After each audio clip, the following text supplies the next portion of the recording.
What would you do if you walked into your own store and found your janitor crying alone in the corner? For one undercover CEO, this moment revealed a heartbreaking truth he never expected. It was a cold Monday morning when David Carter, the owner of a nationwide retail chain, decided to go undercover.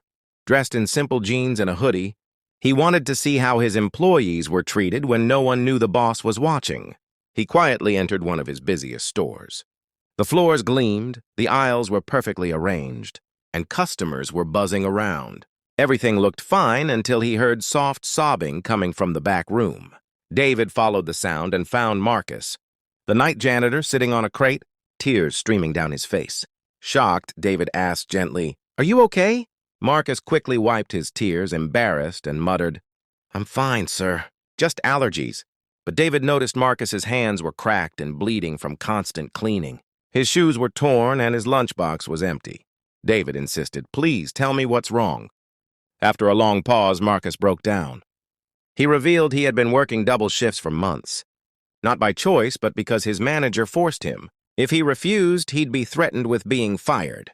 Marcus's wife was sick, his bills were piling up, and despite working day and night, he could barely afford food. Worse, the manager mocked him for being just a janitor and even stole part of his overtime pay. David felt his blood boil. Nobody knew he was the CEO.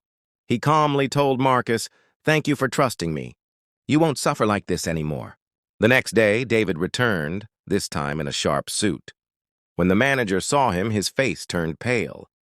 In front of the entire staff, David announced Marcus's full back pay with a raise, medical support for his wife, and he fired the corrupt manager on the spot.